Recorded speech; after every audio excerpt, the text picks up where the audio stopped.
I also help them to strategize. Let's say they've never been, if they're coming to San Miguel, let's say, and they've never been here. And I say, well, you don't want to just move here without coming first, although I did have one client that did that and it worked out fine. But I tell them, let's strategize for an exploratory trip and maybe visiting a number of places in one trip to see what place in Mexico they want to be in. If they want to come and explore San Miguel and different towns around San Miguel, I developed what I call a discover and decide package. Welcome to the Retirement in Mexico podcast, your guide to a life of sun, sand, and possibility. If you've ever dreamed of spending your golden years under the warm Mexican sun, surrounded by breathtaking beaches, rich culture, and an exciting community, you're in the right place. We're here to guide you every step of the way with expert insights, inspiring stories, and everything you need to know to make your move with confidence. The best chapter of your life is yours to create. Let's do this. Hey, Kerry, welcome back to the podcast. Thanks, Taniel. Good to see you again. Likewise. Believe it or not, it's been almost 6 months since you and I conversed the last time. How time flies, huh? Yeah. It's amazing. I know. Well, 2025 is slowly coming to an end, which is crazy for me. But Kerry, what I would like to talk about from the last 6 months, have you noticed any difference in the demographics of people that are contacting you about moving to Mexico? Yeah, I have a bit. So mostly it's still more older retired people, either couples or singles. And if they're single, probably 80 to 90% of those are single women. Interesting. Many more than single men coming to Mexico. Why do you think that is? I don't know. I'm not really sure why that is, but it's always been true. Is it that I don't quite know. In San Miguel, where I live, it's definitely the demographic in the foreign community is a lot more women than men. I don't know how it is in Puerto Vallarta, but that just seems to be the trend. But now what's happening as well is a lot more younger people are coming to Mexico than before.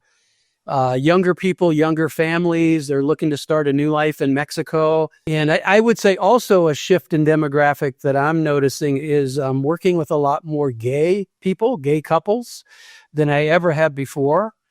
And I think probably the common denominator amongst the large majority of people in all demographics is the current political climate in the U.S. Cost of living is up there for sure. But it seems like a lot of people are politically motivated to leave the U.S. as I was almost 9 years ago. That was one of the main reasons I left. Yeah. Well, I think the financial aspect has always been at the top of the list, but I agree with you. In the last year, I would say a lot more of my clients that are moving down here, when I ask them what's been the main driving force, like why now? And they keep mentioning the political climate. They're just kind of fed up with the way the country is going and what's been going on. And of course, the cost of living has skyrocketed post-pandemic. So the combination of the two, I think people are just saying enough is enough. It's time for a change. Are you seeing that as well? Yeah, I am very much. And I would say with every one of my clients, that is true. And the way I relate my own story to them is I left the U.S. the day after the 2016 elections, and I never looked back. I just realized that it was time for me to find a new country, and I did. I'm so happy I found Mexico. And so I can relate to them on that level, even though I must say, Taniel, one of the greatest things for me when I left in 2016 was that I was able to leave U.S. politics at the border. And I tend not to focus on it. I tend not to talk about it. A lot of my clients, though, are where I was back in 2016, where they're pretty distraught by it. And so I just don't pay as much attention to it anymore. And I let my clients know they have the opportunity to take that weight off their back once they cross the border and live in Mexico. They don't need to focus on it so much if they don't want to, but it's their choice. Yeah. Well, I'm from LA, and you're just bombarded with media sensationalism. And every news channel, every cable channel, they're all in it. It's a business. They want to sell ads, right? They want their high viewership. So they're going to just appeal to their audience in the hopes that their viewership is going to go up. They're going to sell ads. Yeah, when I moved to Mexico, I really stopped watching or reading about the news. I would read a few headlines every morning, and I'm like, that's enough. I'm seeing the same thing over and over again. So there are other things to do in life. But something interesting you brought up, Kerry, is that you're noticing a lot of younger families moving down here, putting their kids in school. That is not something that I experienced, like 15 years ago or even 10 years ago, but a lot more so the last, couple of years. Right. Yeah. So has the needs of a family to come down here to relocate, how does that work? Like, how do you work with like young families versus a retiree, because they have different needs, right? Yes, they have very different needs, especially, younger families want to find the best schools for their kids. And so, there's a lot that goes into that. And I have done a lot of research on that. And I know a lot of younger families. So I'm pretty much on top of the better schools, at least here in San Miguel. I can't really speak to schools outside of San Miguel, even though I work with people in other parts of Mexico. But so, yeah, school is a big thing.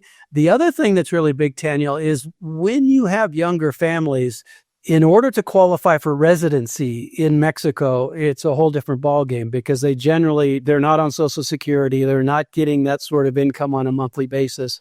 All the things that the U.S. or the Mexican consulates look at in the U.S. So sometimes I have to jump through some hoops to make sure that they can qualify and become residents, either temporary or permanent residents of Mexico. That's a whole other thing that's a little bit more difficult with the younger generation than it is with the older retirees. Yeah, to fulfill the financial requirement, it's more challenging, that would guess, for the younger couples.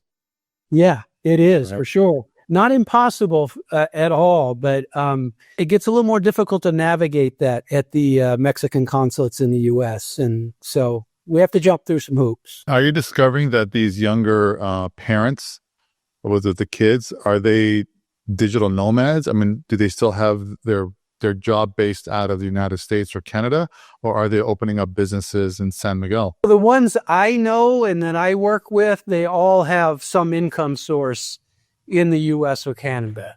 So they have, they're digital nomads, basically. And I don't think I know any that are trying to make a living here in Mexico, like starting a business here in Mexico. Most of them have their contacts and their resources and their income all based in the U.S. or Canada. Okay. And are you seeing a greater influx of people coming in, or is it just the same? Have things declined? Easier now than 6 months ago? Well, it's an interesting thing, after the election, things really spiked. After the election in the U.S. in November, things really spiked in my business. And then I kind of hit sort of a plateau. I was plenty busy, but I wasn't quite as busy.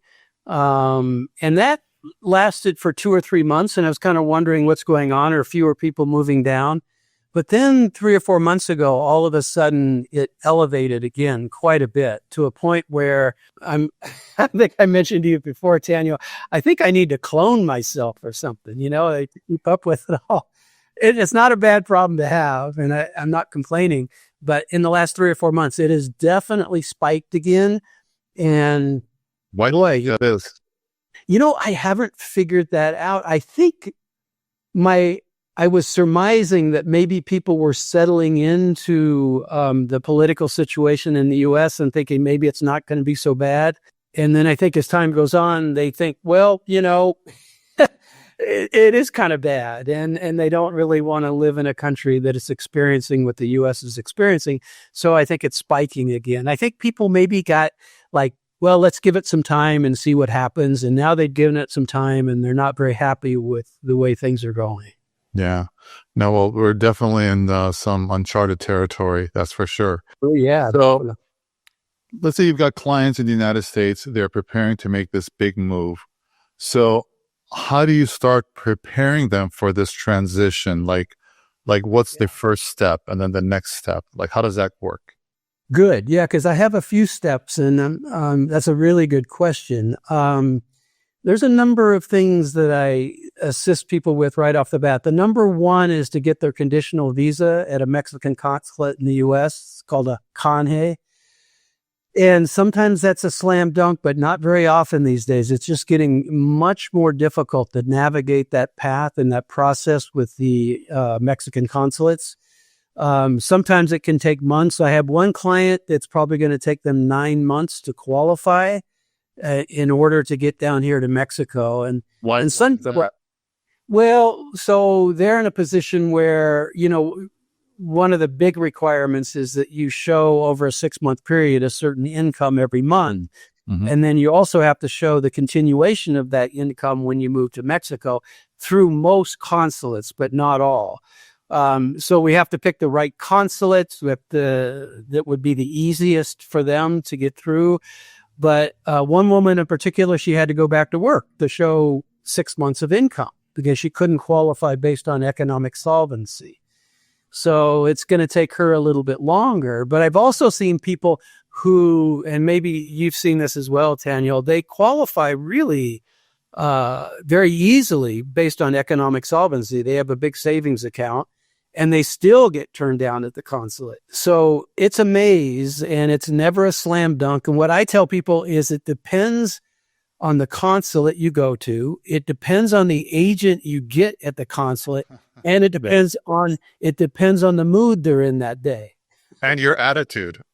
And your attitude. Yeah, and I train people about their attitude before they ever go in, what to say, what not to say, all of that. But it's so arbitrary and inconsistent, as are most things when it comes to Mexican bureaucracy, as you know.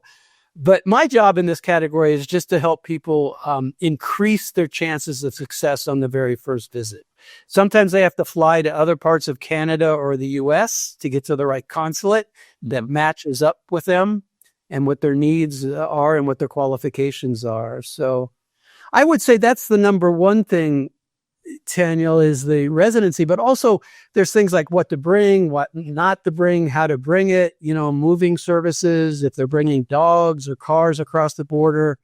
There's a number of considerations there that we have to talk about. And then I also help them to strategize. Let's say they've never been, if they're coming to San Miguel, let's say, and they've never been here. And I say, well, you don't want to just move here without coming first, although I did have one client that did that and it worked out fine.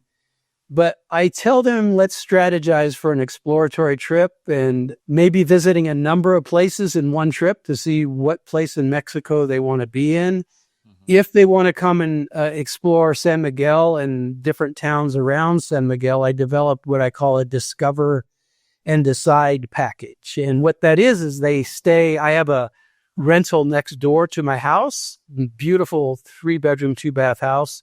And they stay there for 7 or 10 days. And I show them everything about San Miguel, but not so much the touristy things, more like what their lives will look and feel like if they decide San Miguel is the place for them. And by the end of those 7 or 10 days, they will have made the decision. Yeah, San Miguel's for me, or, hey, I want to go to Merida. I want to go to Puerto Vallarta. Whatever it might be, they're going to know they will have made that decision by the end of that time. So those are a few of the things I help people with, while they're still deciding and getting things together in the U.S. Yeah, I think that's really smart, putting together like what's called the discover and decide. Discover and decide package. Yep. Yeah. Yeah. But it is amazing though. I've had a number of clients that had never been to Puerto Vallarta before. And they send me an email or give me a call saying we want to move there. And I'm like, okay, well, how many times have you been there before? Never.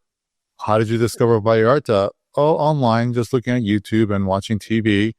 I'm like, and you want to pack everything up and move down here? Like, yes. Are you sure you don't want to come down for a visit first and in a different times of the year, the different seasons? Yeah. Right. And some people, they're ready to go. But most people, they tend to travel around the world, around Mexico, right, there a few times. But there are those few that, for one reason or another, they've never been there and they want to move there. So yeah. To each his own, right?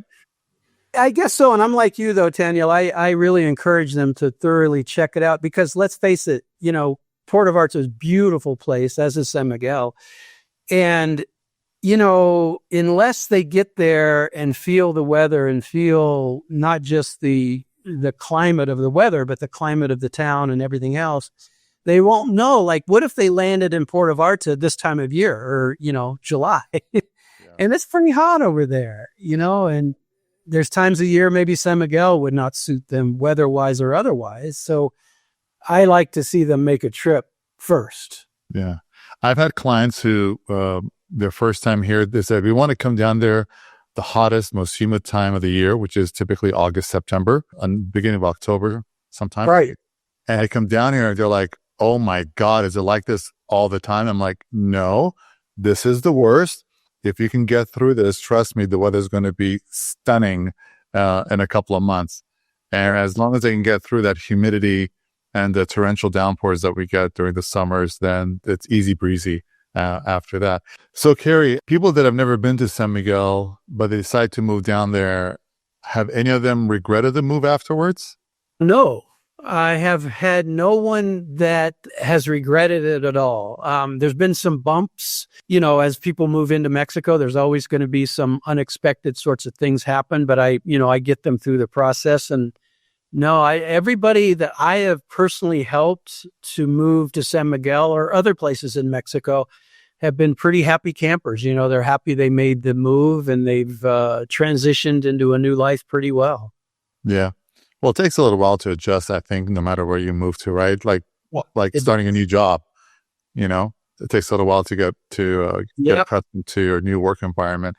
You said you've helped people move to other parts of Mexico. So what other parts have you helped people? Okay, so mostly, as my specialty is San Miguel, but 80 to 90% of what I do to help people move here to San Miguel, I can help them in other places in Mexico to do the same thing.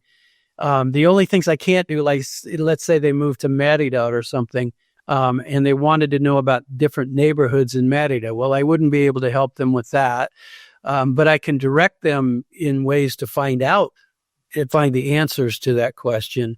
But what I can help them with is pretty much everything else, which can be, looking at a lease review in Spanish or English, helping them to negotiate a lease, but once they find a good place, directing them in how to find a good place and how to not make mistakes and regret that they rented or bought a place, like a week after they move in. As you know, there's a lot of ways that can go south. So there's a lot of ways I can support people. And I would say, like, let's say if it's someplace where I know somebody, I'm going to just recommend that person. So for instance, for you, Taniel, you're the point person in Port of Arta and in that area. So if anybody's interested in that area, I would direct them to you. But thank you. Thank you. And I didn't pay you to say that, but thank you. No, you did not. You did not. No. Thanks for the plug. No. Well, we're friends and I trust you and I know you do great work. So, but there's other areas where, like if people want the coastline, that let's say they want Mazatlan or they want someplace in the Riviera Maya, Playa del Carmen or in that area, or even the Oaxacan coast where I go to every winter for 3 months. I can generally direct people and navigate everything for them, residency and everything else, with the exception of, like I said, a few things, but I can definitely get them pointed in the right direction where they can find out those answers. Cool. And also, Kerry, when you first begin working with clients, what priorities or topics usually comes up that's really important to them, like right at the get-go? Good question. And there's several things in that category. I'll tell you. I'd say number one is safety. A lot of my clients that I work with in the U.S. that are thinking about hiring me or they hire me, they want to know, is it safe to come to Mexico? And I think part of that is what you addressed earlier, Taniel, about the news cycle in the U.S. People listen to the U.S. press and they get very distorted perspective of what life is like in Mexico. And I think it creates a lot of fear.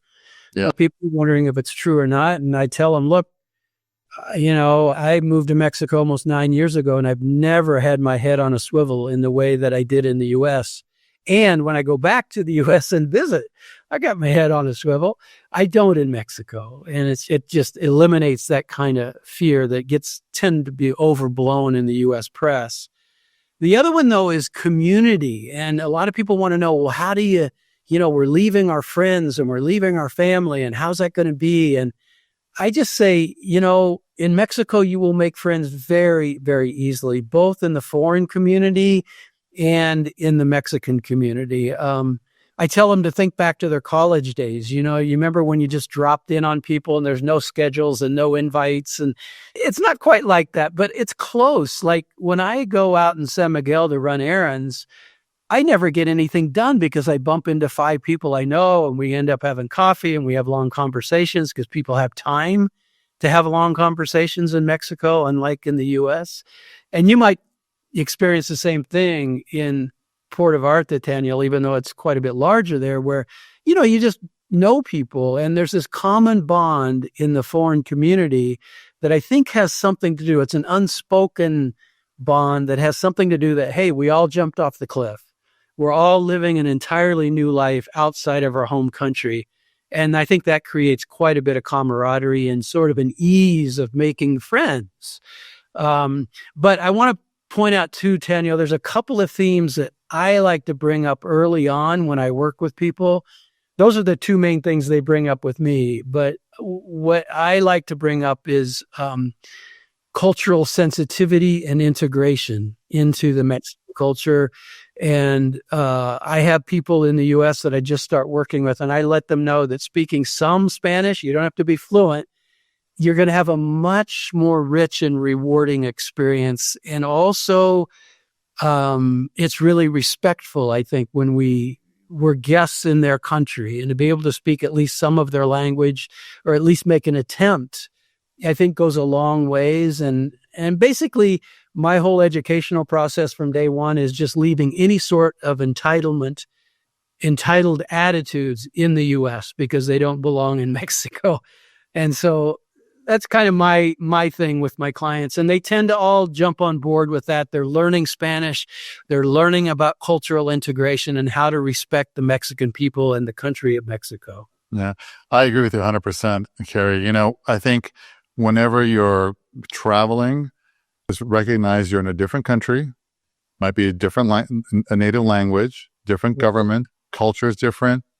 And to go there with the attitude, well, in my country, we do it like this. Guess what? Nobody cares because you're not in that country. That's You're in London, you're in Berlin, you're in Mexico City, you're in Tokyo. So we don't care how you lived your life in LA, what the laws are in LA. So just be mindful, be respectful, and you'll be pleasantly surprised what the world has to offer. I mean, I think one of the most beautiful things about traveling is learning how people live differently in other parts of the world, their culture, their food, and then pick up on their language, a couple of words. You don't have to be fluent in any language as soon as you move to that foreign country where the native language is not English, but you should start picking up on a few words. If you're going to be living there, whether it's part-time or full-time, right, you'll find that your life's going to be a lot more rich, being able to communicate with the people with the locals, right? Absolutely true. And I tell people the best thing you can do in terms of speaking the language is to speak it, butcher it, make mistakes, and then go home and learn from your mistakes so you won't make the same mistake again. And also, you can speak with your hands, and sometimes you figure things out, right? At least I do. Yeah. Your retirement in Mexico starts right here, and we're excited to be part of your journey. Every episode, we bring you the magic of Mexico, insider tips, and expert advice to help you take that next big step with confidence. Don't forget to subscribe and leave a rating and review on Apple Podcasts. It helps others like you discover the endless possibilities waiting south of the border. Got a topic you'd like for us to cover? We'd love to hear from you.